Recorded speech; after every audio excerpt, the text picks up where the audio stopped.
Mensagem Deixe-nos ver Deus, pregada no domingo, dia 29 de novembro de 1959, em San José, Califórnia, Estados Unidos da América. Sentem-se. Sinto muito por ter feito isso, irmão Borders, mas houve um caso de emergência lá. Estava morrendo de câncer e tive que atender. Mas eu sei que você vai me desculpar por isso, então está tudo bem. Odeio chegar atrasado.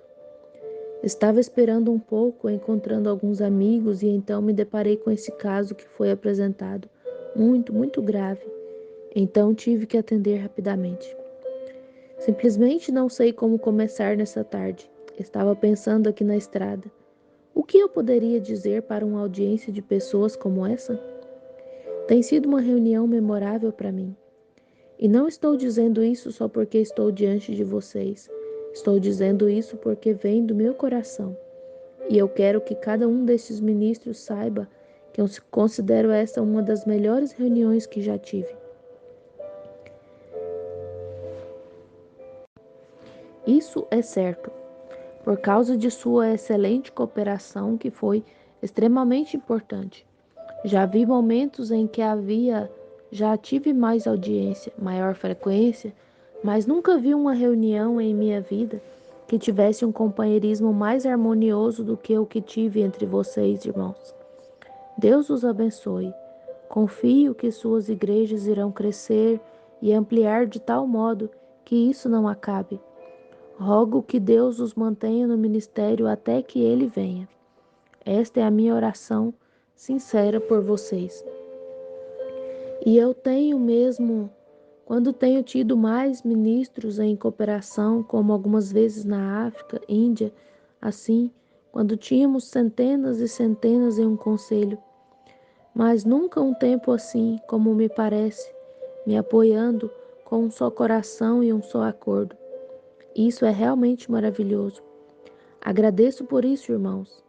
E certamente qualquer coisa que eu puder fazer por vocês, lembrem-se de que sou seu irmão.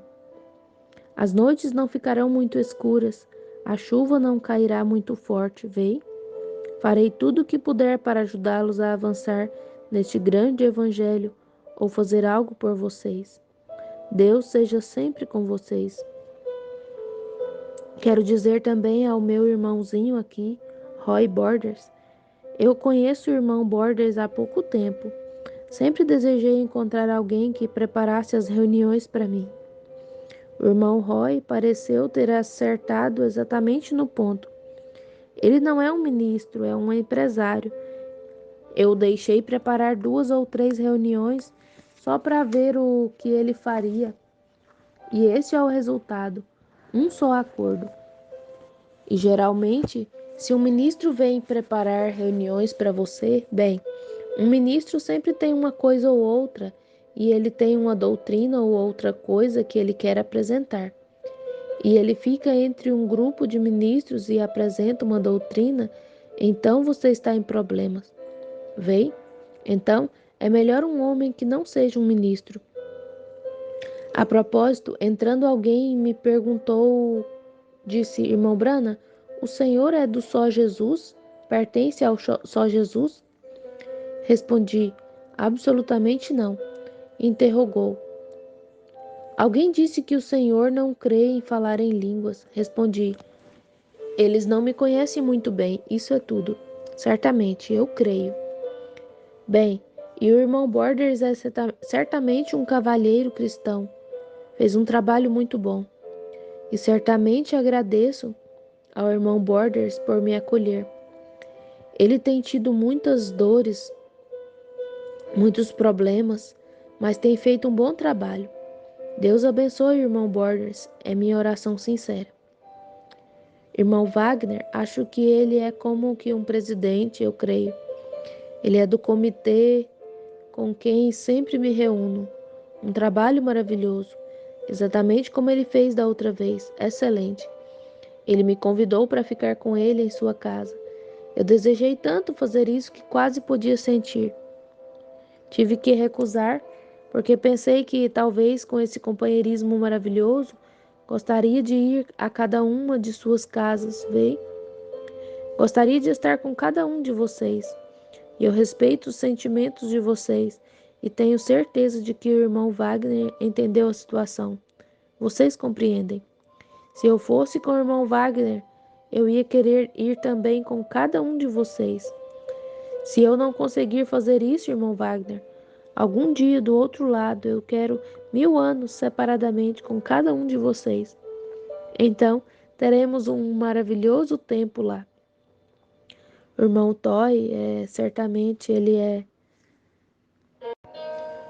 Não sei como ele faz tantas coisas ao mesmo tempo, mas ele certamente consegue fazer muito.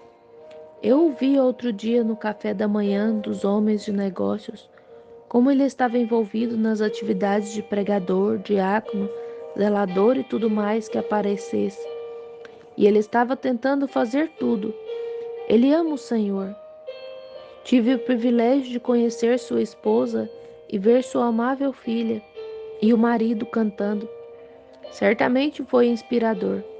Eu lhe disse, há alguns momentos, eles não precisam estar em casa, trabalhando em um trabalho regular. Eles deveriam estar lá no campo evangelístico, em algum lugar, com grandes dons como esses. Veja, cada um tem. Espero não esquecer de ninguém.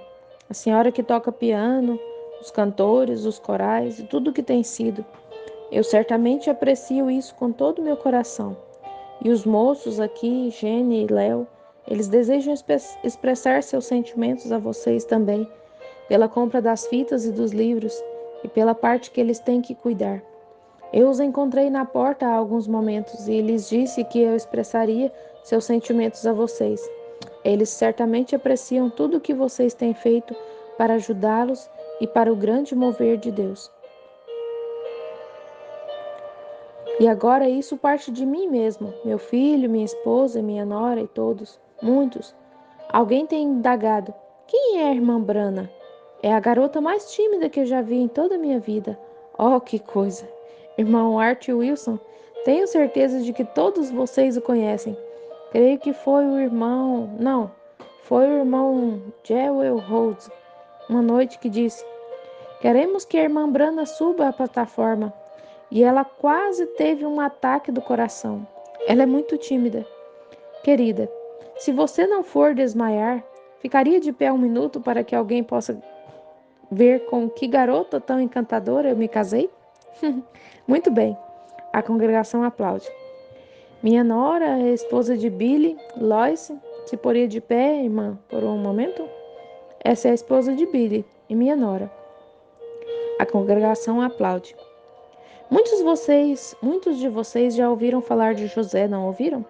O povo africano enviou-lhe recentemente um pequeno casaco de várias cores. Eu o vi 6 anos antes dele nascer, quando o médico disse que nunca teríamos outro filho, que não poderíamos ter. Nossos filhos tiveram que ser por cesárea. A família da minha esposa é dessa maneira. Seus bebês são todos por cesárea. E o Senhor me falou que eu ia ter esse bebê, quando o médico havia dito que não poderia tê-lo. Disse que simplesmente não poderia ser assim. Eu afirmei: será, de todos os modos. E esperamos 4 anos, depois que veio a visão, que eu teria um filho e que deveria chamá-lo José. E depois disso nasceu outra menina. Todos riram de mim e disseram: você quis dizer Josefina. Respondi: não, eu quis dizer José, um menino. E talvez tome meu lugar quando eu partir, se Jesus demorar. E 4 anos depois o médico estava seguro então de que não haveria outro. 4 anos depois José chegou. Eu gostaria de saber, mamãe, se você puder segurá-lo só um minuto. Eu quero que eles vejam que este menino já tem o espírito de profecia sobre ele. E ele... Fique de pé só um pouquinho, José. Ali está ele, muito bem. A congregação aplaude. Ele é como sua mãe, tímido. Vou lhes contar o que aconteceu. Ele tem 4 anos agora, mas quando ele tinha 3 anos estávamos fora. E ele disse: papai?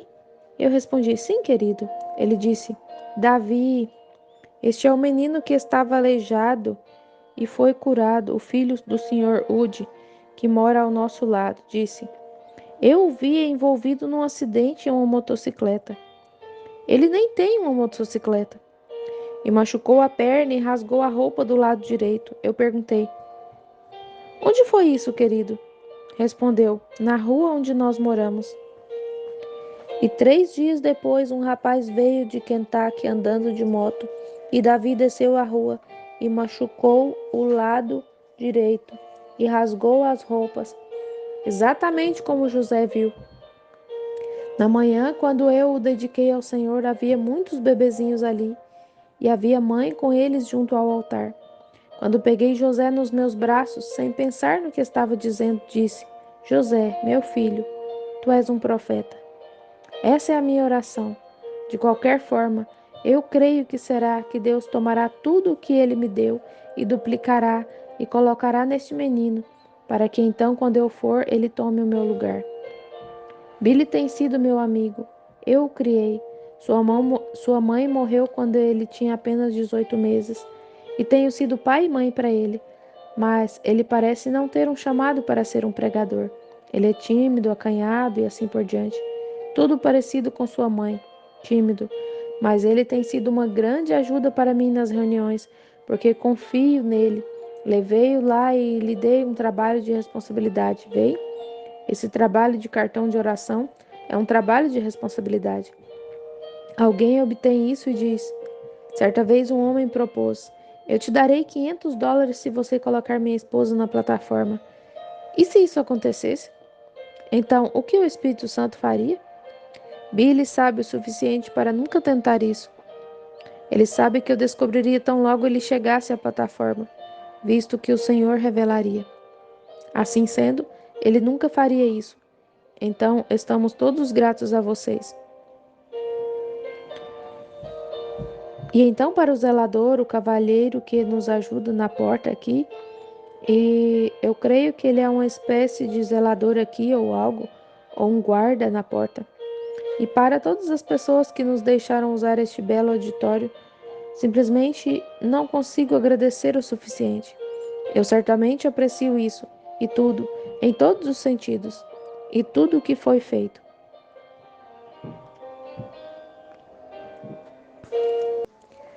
Bem, disseram-me, irmão Borders, faz algum tempo, que recolheram uma oferta de amor para mim. Eu aprecio isso, e com todo o meu coração. Vou usá-la da melhor forma que sei para o reino de Deus. Pois bem, não é o que guardamos aqui que conta, é o que enviamos. E tenho certeza de que Deus creditará isso na conta de vocês no reino que há de vir. Bem, eu não tenho um programa de rádio, não tenho nada para vender, mas se você precisar de um destes lenços ou algo para receber oração, escreva-me em Jeffersonville, Indiana, caixa postal 325. Será ministrado pessoalmente e enviado de volta para você. Eu creio nesse ministério. E então, se você me ligar, Butler 2 15 19, faz contato comigo em Jeffersonville, Indiana. O número do telefone foi alterado. Então, ou se você não conseguir lembrar do número, é só perguntar por mim em Jeffersonville, que eles me chamarão. Bem, eu não faço isso para conseguir seu endereço, porque tenho muita dificuldade em conseguir alguém para responder as cartas por mim, e assim por diante. E agora não sou muito. Tudo bem, eu creio nesses programas. Tudo que vai ajudar a Deus não se deve interferir. Mas, vocês sabem, eu sinto dessa maneira que um membro de uma igreja, sua primeira obrigação é com seus dízimos e ofertas, é sustentar sua igreja. Se vocês são membros dessas boas igrejas que estão representadas aqui, sustentem sua igreja. Esse é o seu primeiro dever para com Deus. Trazei seus dízimos e ofertas à casa do tesouro. E a casa do tesouro, você certamente sabe o que é. É onde você obtém seu alimento. Portanto, é ali que você obtém seu alimento espiritual. E sua obrigação é com sua igreja, e não com um evangelista como eu. Isso é recolhido em algum lugar durante as reuniões, quando temos campanhas como essa, onde vocês têm um pouco de reserva para ajudar a sustentar isso, que cuida de mim. E eu agradeço muito a vocês. E todas as vezes, panos de oração ou qualquer coisa assim, é absolutamente gratuito. Não há nada nisso. Nós não. Nossos livros e assim por diante, quando os vendemos, eles são. Temos que comprá-los. 40% menos do que recebemos por eles. E então isso é ali é onde eles estragam muito. E além disso, tem despesas de frete, então tem que transportá-los para cá e depois vendê-los. Bem, isso não se poderia sequer cobrir os gastos com eles, ainda que se tivesse que fazê-lo, vem? Mas fazemos isso simplesmente porque é para trazer a mensagem a vocês, para tentar fazer com que vocês sejam ajudados. Então, conte a outras pessoas e passe para elas. É para isso que são essas coisas, não é mesmo? O comunismo lança seus livros e sua literatura de graça porque eles são um grande regime. Eu sou apenas uma pessoa. Quisera eu poder que tivesse dinheiro para dizer que todos os livros e tudo são gratuitos. Eu o faria, mas não posso fazê-lo. Tenho que ter algo para voltar e imprimir mais ou comprar mais. O Senhor os abençoe. E vocês vão orar por mim, não vão? E quando eu estiver no exterior e naqueles lugares escuros onde os feiticeiros estão em cada canto, te desafiando em tudo o que você diz, os tempos estiverem ficando difíceis, os ventos quentes da perseguição estiverem soprando, posso colocá-los na lista, ou vocês me colocariam em sua lista, para que eu possa me lembrar quando tiver que enfrentar aquele desafio de feiticeiros e demônios e coisas lá no campo, poder dizer: San José está orando por mim.